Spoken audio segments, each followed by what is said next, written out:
mi hijo, siéntate aquí cerca de la abuela, que esta historia no es de esas para oírse de pasada. No, esta es de esas que uno carga en el pecho por años, callada, como quien esconde un secreto debajo de la almohada. Ya han pasado tantos años, más de 50, quizás más, pero hay cosas que uno nunca olvida, por más que el tiempo intente borrarlas. Yo tenía solo 18 años en ese entonces. Era una muchacha sencilla, criada en un pueblo pequeño, donde todo el mundo conoce a todo el mundo, y la vida parecía seguir a un ritmo calmo, casi predecible. Vivía con mis padres en una casita de madera azul claro, de esas con balcón al frente, y mecedora. Los domingos, nuestra rutina era siempre la misma: vestir la mejor ropa, arreglar el cabello en un moño, ponerme un perfume discreto y seguir para la iglesia. Nuestra congregación era pequeña, pero fervorosa. Todos se conocían, todos confiaban unos en otros, y sobre todo, en nuestro pastor. Su nombre era Elías, un hombre alto, de habla suave, ojos profundos, de esos que te miran como si vieran el alma. Él tenía una forma de hablar que hipnotizaba a todos, y no lo digo con maldad, ¿eh? En aquella época, yo también creía en cada palabra que salía de su boca, y fue por eso que nadie desconfiaba. Nadie imaginaba lo que él escondía por detrás de la sotana, atrás del altar, atrás de esa sonrisa serena. En ese tiempo, yo ayudaba en las actividades de la iglesia. Cuidaba de los niños, organizaba los bancos, limpiaba el púlpito. Y fue por causa de esa dedicación que terminé viendo lo que no debía. O mejor dicho, oyendo, porque todo comenzó una mañana de miércoles, cuando fui más temprano a organizar unas cosas para la celebración de la noche. La puerta de la iglesia estaba entreabierta, lo que era extraño. Normalmente, solo el pastor tenía la llave. Entré despacio, pensando que él ya estaba allí, y llamé: «¿Pastor Elías?». Pero nadie respondió.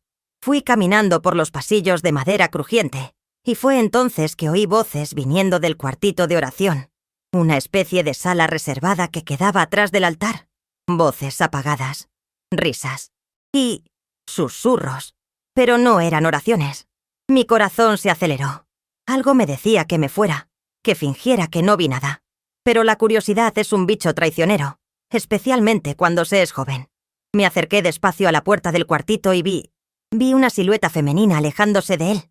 Era doña Marlene, casada, miembro activo de la iglesia, casada con el hermano Paulo, hombre trabajador, siempre presente en las reuniones.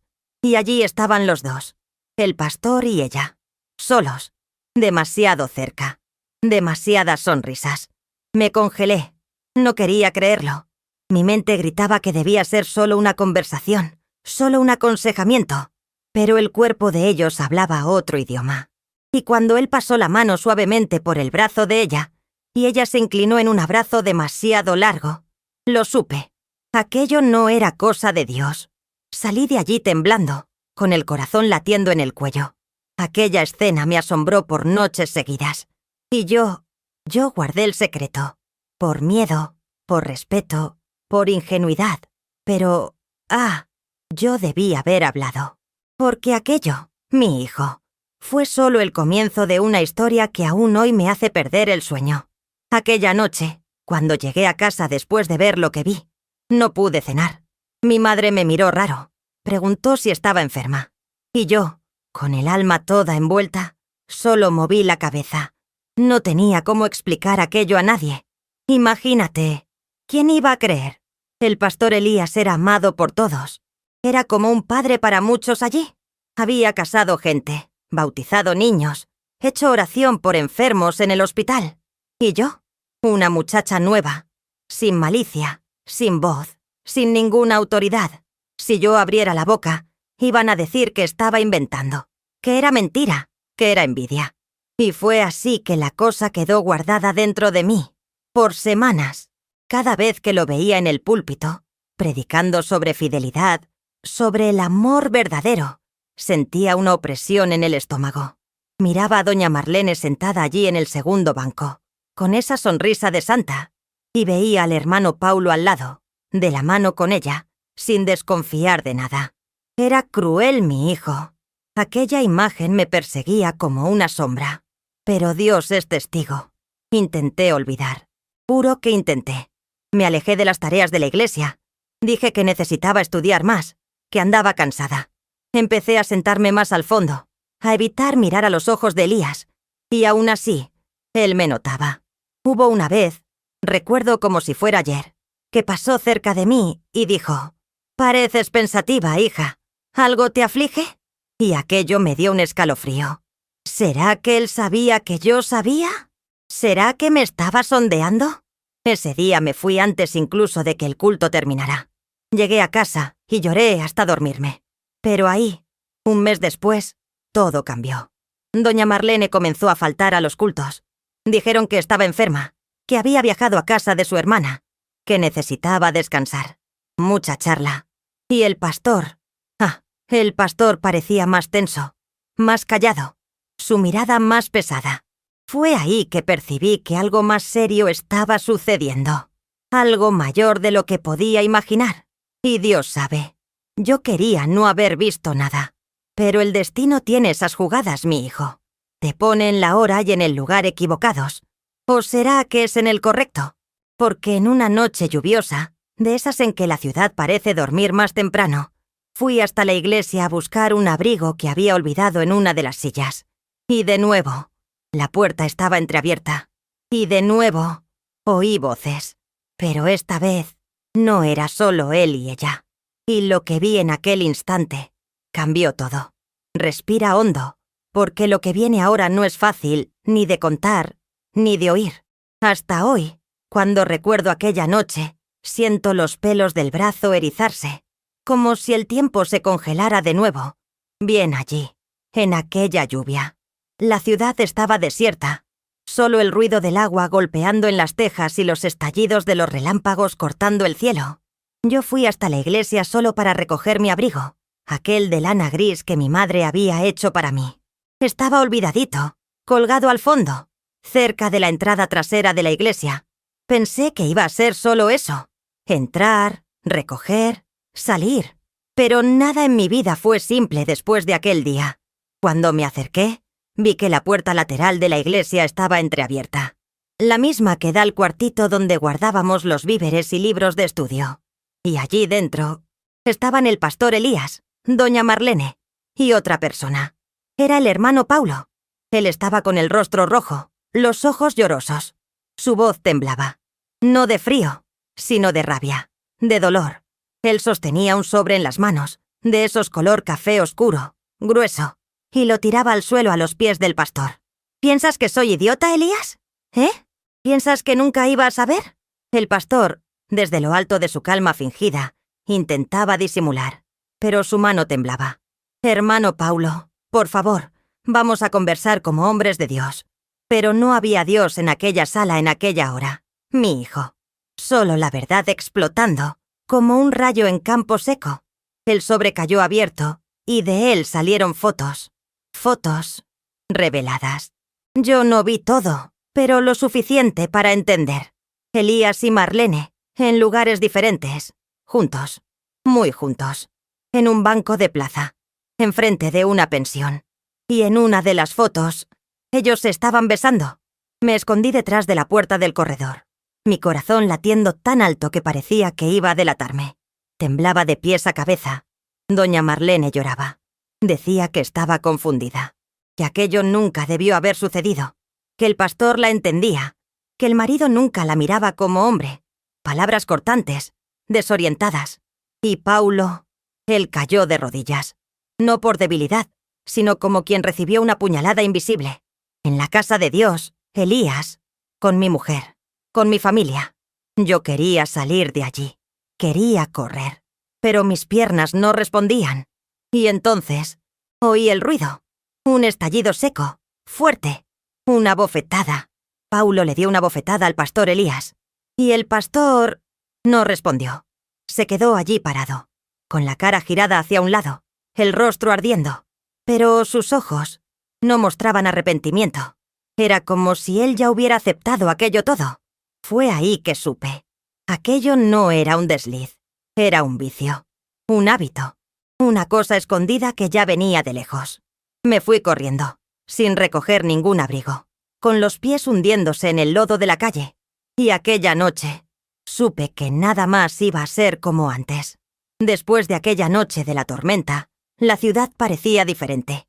Más pesada, más callada, y nadie hablaba nada. Pero los ojos... los ojos decían todo. Gente que antes sonreía y se abrazaba en la plaza, ahora pasaba con la cabeza baja, murmurando por los rincones. Los rumores habían comenzado. No demoró mucho para que la historia se esparciera. Al principio eran solo susurros, cuchicheos en los bancos de la iglesia, en las filas de la panadería, hasta en la parada del autobús. Nadie tenía coraje de hablar alto, pero todo el mundo sabía. Alguien, y hasta hoy no sé quién, tuvo coraje de contar lo que vio. O quizás supo por el propio Paulo. Solo sé que, de una semana a otra, el escándalo explotó como fuego en paja seca. El hermano Paulo desapareció de la ciudad. Empacó las maletas y se fue en una noche sin decir adiós a nadie. Dijeron que fue a trabajar en otra región. Otros decían que no aguantaba más mirar a la cara de nadie. Ya doña Marlene, ella se quedó. Y, asómbrate, continuó yendo a la iglesia, pero con una mirada apagada, como si el alma hubiera sido arrancada del cuerpo. Se sentaba en el último banco, sola, sin maquillaje, sin alianza. Era una sombra de lo que ya fue.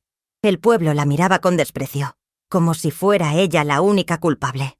Nadie hablaba del pastor. Elías continuaba allí, encima del púlpito, como si nada hubiera sucedido. Pero yo vi, Yo vi el cambio en él. Ya no sonreía como antes. El tono de la voz temblaba en las oraciones. Su mirada se quedaba distante, como si viera el infierno allí mismo, al otro lado de la pared. Lo que más me revolvió, mi hijo, fue el silencio. Porque él se quedó. Continuó predicando. ¿Y sabes lo que el liderazgo de la iglesia hizo? Nada. Taparon los ojos, cerraron las bocas y siguieron. Dijeron que todos se equivocan y Dios perdona. Pero aquel tipo de error no era solo un tropiezo. Era traición. Era abuso de poder. Y nadie decía eso en voz alta. Me quedé días sin ir a la iglesia. No conseguía. Cada vez que pisaba allí, sentía que el suelo iba a tragarme. Una mezcla de miedo y asco. Y fue ahí que una cosa extraña comenzó a suceder. Una noche me desperté asustada.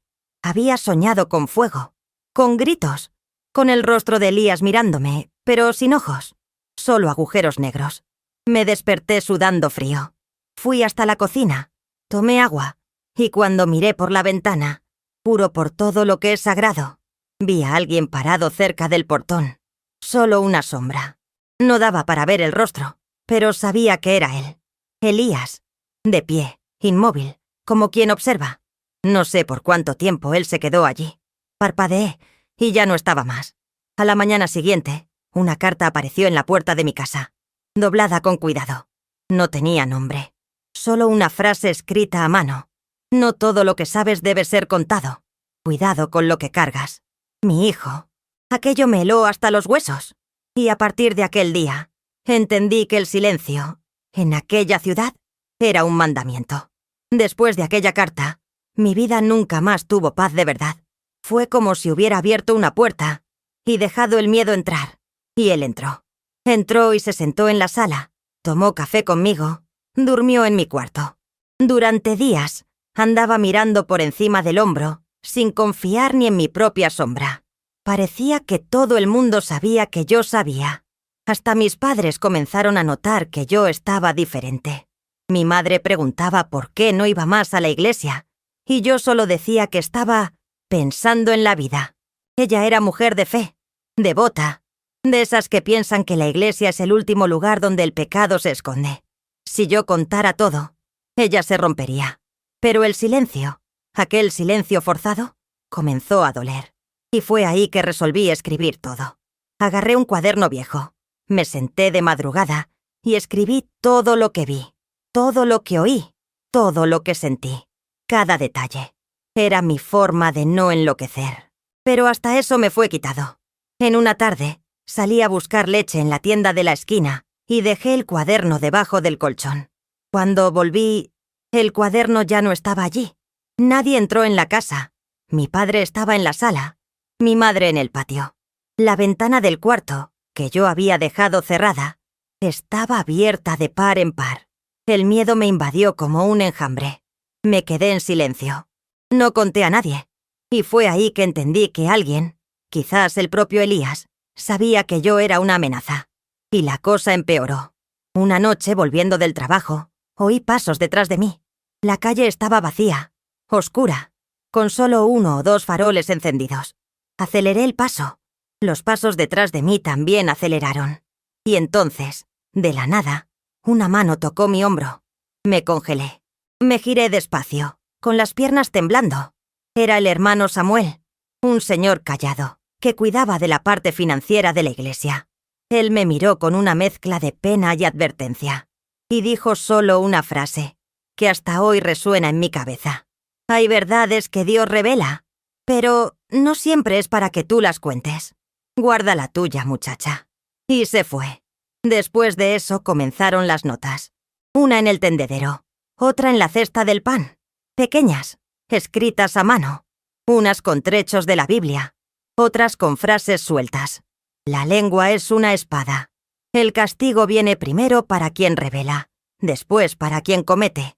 Eres demasiado joven para cargar una cruz que no es tuya. Estaba siendo vigilada. Y por más que quisiera olvidar, mi corazón no me dejaba. Porque, ¿sabes? Mi hijo, cuando uno ve la injusticia de cerca, tan de cerca que siente el olor de ella, es imposible volver a ser quien era. Pero lo que yo no sabía es que algo mucho más pesado estaba por venir. Algo que haría que todo eso pareciera solo el preludio de una pesadilla mayor. A partir de aquí, las cosas dejaron de ser solo tristes. Se volvieron crueles. Después de aquellas notas y de la visita del hermano Samuel, entré en un estado de alerta constante. Mis ojos barrían cada rincón, cada rostro, cada cuchicheo. El mundo, que antes parecía tan pequeño y acogedor, ahora era un laberinto lleno de ojos que me observaban. Hasta que en una mañana fría de agosto, llegó la noticia que puso la ciudad de cabeza. Encontraron a doña Marlene caída en el cuarto de su propia casa. Decían que fue un desmayo. Otros dijeron que era depresión. Pero la verdad, que no salió en los periódicos ni en los cultos, es que ella había intentado quitarse la propia vida. Tomó demasiada medicina, muchos comprimidos, según las malas lenguas. Sobrevivió, pero por poco. Y fue ahí que todo el mundo comenzó a percibir que había algo podrido por detrás de aquella fachada de religiosidad, que no era más pecado de ocasión. Era destrucción, era desesperación, era consecuencia viva. ¿Y el pastor Elías? Desapareció por una semana. Decían que se fue a orar al monte, a buscar iluminación. Otros decían que tuvo una crisis nerviosa. Pero lo que realmente pasó, nadie tuvo el valor de contarlo. Ni él mismo. Cuando regresó, estaba abatido.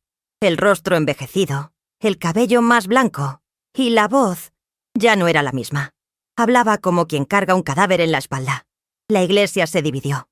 La mitad aún lo seguía, jurando que era un hombre de Dios siendo atacado por las fuerzas del mal. La otra mitad se calló y comenzó a alejarse. El templo se fue quedando vacío. Los cultos, más cortos. Las predicaciones, más superficiales. ¿Y las sonrisas? Esas desaparecieron. Pero, para mí, lo peor vino una noche en que mi padre me llamó a conversar. Él no sabía nada. Nunca sospechó. Pero era hombre vivido, observador. Dijo que había escuchado a gente en el pueblo diciendo que yo andaba metida en chismes de iglesia y que eso podía acabar con la reputación de nuestra familia. Hay cosas que no son de tu incumbencia, hija, me dijo mirándome a los ojos. Tú no eres juez de nadie. Ay, mijo, ¿te imaginas lo que es oír eso, sabiendo todo lo que yo sabía? Ver gente siendo destruida, un hogar deshecho, una mujer intentando morir, ¿y yo? ¿Siendo regañada por ver demasiado? Lloré a escondidas, me tragué el dolor, y decidí escribir de nuevo, un nuevo cuaderno. Pero esta vez lo guardé fuera de casa. Lo enterré al pie del árbol de mango del patio de mi amiga Mariaciña. Ella ni siquiera lo sabía. Lo hice de noche, a escondidas. Pero mira cómo Dios, o el destino, Se encarga de mostrar que nada queda enterrado para siempre. A la semana siguiente, Mariaciña me llamó afligida. Dijo que había visto a alguien en el patio de madrugada. Alguien que removía la tierra cerca del árbol de mango. Fui corriendo a ver. El hoyo estaba ahí. El cuaderno... no. Fue ahí que me di cuenta. Alguien quería silenciar aquello. Y haría cualquier cosa para garantizar que esa verdad nunca saliera a la luz. Y lo peor de todo, empecé a recibir llamadas anónimas. De madrugada. Solo silencio al otro lado de la línea. A veces, una respiración. Mi hijo estaba viviendo dentro de una pesadilla real. Una en la que la verdad era un crimen mayor que el pecado. Después de esas llamadas extrañas, empecé a tener miedo hasta de mi propio reflejo. Me miraba y ya no me reconocía. ¿Dónde estaba la muchacha que cantaba en el coro, que ayudaba con los niños, que soñaba con casarse en la iglesia vestida de blanco? Ella había muerto, y en su lugar quedó una mujer desconfiada, amargada, de ojos cansados. En esa época empecé a evitar salir sola. Solo iba a trabajar y regresaba. Ya no iba a la plaza, ni a los cultos, ni al mercadito donde todos se encontraban. Era como si me hubiera convertido en un fantasma del pueblo. Pero ahí pasó algo que ninguno de nosotros esperaba. Una madrugada de sábado, la iglesia se incendió. Sí, mijo. Fuego. Real. De verdad. Fue un resplandor que iluminó el cielo entero. Me desperté con gritos y corrí a la calle. El humo ya se veía desde lejos. Y las campanas de la iglesia, que tocaban manualmente, resonaban con desesperación. Cuando llegué cerca, el fuego ya consumía el techo. Las ventanas explotaban con el calor y las llamas danzaban como si se burlaran de todos nosotros. Decían que fue un cortocircuito. Otros susurraban que fue incendio provocado. Pero nadie nunca probó nada. Solo sé que, aquella noche, la mitad del pueblo se quedó ahí parada, viendo las cenizas subir como si fueran las culpas de todos nosotros yéndose con el viento. ¿Y el pastor Elías? Desaparecido. Desapareció de nuevo. No apareció ni en medio de la tragedia. Ni una palabra. Ni una oración. Fue el hermano Jonás, aquel señor de bastón que apenas caminaba, quien lideró una rueda de oración improvisada, arrodillado en el suelo frío, pidiendo a Dios que perdonara los pecados de todos. Yo me quedé ahí, observando, viendo las llamas comerse el altar donde tantas veces me arrodillé. La misma madera que yo limpiaba con tanto cariño, ahora se convertía en carbón ante mis ojos. ¿Y sabes qué más me dolió? El olor a Biblia quemada, a bancas volviéndose polvo, pero también el olor a liberación. Porque ahí, mijo, en aquel humo espeso, sentí que Dios estaba haciendo justicia, no como uno espera, con castigo claro y casto, sino como solo Él sabe hacer, silenciosamente, sin aplausos, sin anuncio. A la semana siguiente llegó la noticia. Elías había dejado una carta, pero no una confesión. Era una despedida. Dijo que no podía seguir sirviendo como guía espiritual mientras sus tentaciones hablaban más alto que su fe, y que necesitaba alejarse para encontrar su propia redención. Nadie supo a dónde se fue. No hubo ceremonia. No hubo abrazo de despedida. Y ahí, mijo, el pastor se volvió humo, igual que el templo. Pero, si piensas que fue el fin de la historia, te equivocas, porque el fin verdadero aún estaba por venir, y vendría no con fuego, sino con sangre. Después del incendio, el pueblo quedó en un luto silencioso. Las misas pasaron a hacerse en un salón comunitario prestado, las sillas improvisadas, el altar una simple mesa cubierta con una sábana blanca. Y aún así, la gente iba. Iba más por miedo que por fe, como si quisieran mostrarle a Dios que aún estaban ahí, incluso en ruinas. Y yo me quedé más aislada que nunca. Fue en ese tiempo que doña Marlene desapareció. Sí, desapareció como si se hubiera evaporado. Un día estaba sentada en la banca de atrás de la reunión, con la cabeza baja, y al otro, desapareció. No dejó recado. No avisó a nadie. Su casa quedó cerrada con llave, las ventanas cerradas. Nadie sabía a ciencia cierta a dónde se había ido. Pero yo soñé con ella aquella noche. Soñé con ella llamándome. Estaba en un campo abierto, rodeada de niebla. los ojos hundidos, las manos extendidas, y decía: «Tú viste, tú sabes». Pero nadie escuchó. Me desperté asustada. Fui hasta su casa. Toqué. Llamé. Golpeé la puerta de hierro que gemía como si se quejara de mi presencia. Ninguna respuesta. Solo el eco de mi propia angustia. A la semana siguiente, un pescador encontró algo flotando en el río. Un cuerpo. Era ella. La confirmación vino con el pañuelo bordado en el bolsillo del vestido y el collar que siempre usaba. Una cadenita con la letra P de Paulo. Dicen que fue accidente. Otros dijeron que se aventó. ¿La verdad? Tal vez solo ella y Dios lo sepan. Pero ahí, mijo, ahí me quebré por completo.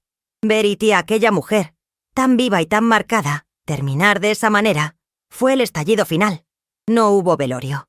La familia quiso enterrarla lejos, en otro pueblo, en silencio. Decían que era para evitar más escándalo. ¿Escándalo? Escándalo es vivir con culpa que no es tuya y morir con ella clavada en el pecho. Aquel día, regresé a casa. Me senté en la orilla de la cama y lloré como niña. No por los errores de ella, sino porque entendí que en aquel pueblo, verdad y justicia nunca se llevaron bien. Y una cosa más me atormentaba. Elías, ¿dónde estaba? ¿Será que supo? ¿Será que lloró por ella? ¿O simplemente siguió la vida, cargando los pecados como si fueran medallas escondidas? Fue entonces que recibí una carta. Sí, otra. Pero esta vez, escrita con tinta azul, letra temblorosa. Ella no era la única, sin firma, sin más palabras. Solo eso. Fue cuando entendí que Marlene no fue la primera, ni sería la última. Elías usaba el altar como vitrina y los bastidores como trampa. Y ahí, mijo, ahí nació dentro de mí un deseo peligroso, el de revelar todo, aunque fuera lo último que hiciera en la vida. Después de aquella carta, ella no era la única. Pasé días en silencio. No conseguía comer, dormir, pensar en nada más. Aquello se alojó en mí como una espina. Si Marlene no era la única, ¿quién más había sido arrastrada hacia aquella telaraña silenciosa? Volví a rebuscar recuerdos. Miraba hacia atrás, repasando rostros de mujeres que desaparecieron de la iglesia sin motivo claro, otras que cambiaron de pueblo de repente, o que se alejaron de la fe, como decían por allá. Empecé a armar un rompecabezas de ausencias, y cada pieza que encajaba, mi estómago se revolvía. Fue ahí que decidí ir tras la última persona que podría saber algo. Hermana Teresa. Era una de las mujeres más antiguas de la congregación. Ayudaba en las primeras reuniones cuando Elías aún era un joven pastor, recién llegado. Vivía en una casita humilde al final de la calle de piedra, rodeada de rosales secos. Decían que ella se había alejado de la iglesia por motivos de salud, pero yo siempre desconfié. Toqué la puerta, corazón en la garganta. Ella tardó en atender. Cuando abrió, los ojos estaban hundidos, como de quien vio más de lo que debía en la vida. No me reconoció de inmediato, pero cuando dije mi nombre, ella me miró por un largo tiempo, como quien evalúa si puede confiar. Y entonces, susurró: «Tú también viste, ¿verdad?» Aquello me heló la sangre. Entramos. Su casa olía de incienso viejo y té de boldo. Ella me sirvió un poco, con manos temblorosas, y entonces contó. Contó que años atrás, antes incluso de Marlene, ella también había sido involucrada por Elías. Que él la buscaba en los ensayos del coro, la elogiaba, decía que ella tenía un don especial. Y poco a poco fue acercándose, insinuándose, hasta que el toque se volvió hábito. Y el hábito se volvió dolor. Pero ella quedó embarazada. Y fue ahí que él se alejó. Dijo que aquello no podía continuar, que ella iba a manchar el altar de Dios. Mandó que ella saliera del pueblo por un tiempo. Y cuando ella perdió al bebé, quedó sola, sola y callada, con la culpa amarrada al cuello como una cadena. Yo era joven, tonta, creía en todo lo que él decía. Y después me vi con el alma hecha pedazos y nadie para acogerme, dijo, con la voz entrecortada. Salí de aquella casa con las piernas temblorosas. La verdad dolía más que cualquier mentira ya contada. Pero aquella conversación encendió una chispa en mí. No podía seguir callada. Aquello era mayor que el miedo, mayor que la reputación del pueblo, mayor incluso que el propio Elías. Fue cuando decidí escribir una carta abierta, con nombre, fecha, todo. Escribí como testigo. Conté lo que vi, lo que oí y lo que las otras me contaron. Pero hice más. Mandé copias. Una para la antigua dirigencia de la iglesia, otra para el periódico local, aunque sabía que tal vez no lo publicaran. Y una última, más importante, la dejé en la puerta de la casa donde decían que Elías estaba viviendo, en un pueblo vecino. Y una semana después, vino la respuesta. El pueblo amaneció con gritos. El cuerpo del pastor Elías fue encontrado detrás de la iglesia destruida. Sí, en el mismo lugar donde todo empezó a derrumbarse, caído entre escombros, con un pequeño frasco al lado. Envenenamiento. Él mismo se quitó la vida. No dejó carta, ni pedido de perdón. Nada. Apenas una vida interrumpida y un silencio sepulcral en el corazón del pueblo. El cuerpo de Elías fue enterrado en un cementerio alejado, lejos del pueblo. Sin ceremonia, sin multitud, sin himnos. Solo un ataúd simple y 2 sepultureros haciendo su trabajo. Ningún familiar apareció. Ni la iglesia quiso rendir homenaje. Era como si, de repente, todos hubieran decidido borrar aquel nombre de la memoria colectiva. Pero borrar no es olvidar. A la semana siguiente, las copias de mi carta empezaron a circular. Primero discretamente, después por las manos de gente valiente que resolvió esparcirlas. El pueblo se dividió otra vez. Unos me llamaron loca, difamadora, destructora de reputaciones. Otros me buscaron en silencio y contaron sus propias historias. Historias que nunca tuvieron el valor de decir en voz alta. Tocadas por él, usadas por él, despedazadas por él. La verdad, mijo, es que Elías construyó un imperio de silencio, un altar de miedo. Y mucha gente ayudó a mantener ese altar de pie. Pero ahora estaba en ruinas. Y aún así, incluso con todo revelado, ¿sabes qué más me dolió? Fue ver cuánto aún preferían fingir. Ya murió. Déjenlo en paz. Dios lo juzgará. No hay necesidad de remover eso. Esas frases venían de todos lados, como si fuera pecado buscar justicia. Pero justicia, mijo, no es venganza. Justicia es darle nombre a lo que nos hirió. Es impedir que se repita. Es mirarse al espejo y saber que no se agachó la cabeza ante la mentira. Por mucho tiempo me pregunté si hice bien, si debía haberme quedado callada. Pero cada vez que pienso en Marlene, en la hermana Teresa, en el bebé que nunca nació, sé que callar sería morir poco a poco. Hoy, con mis 70 y tantos años, aún cargo esta historia en el pecho. No por rencor, sino porque alguien necesita recordar, alguien necesita contar, para que otras muchachas, en otras iglesias, en otros pueblos, no tengan que vivir lo mismo.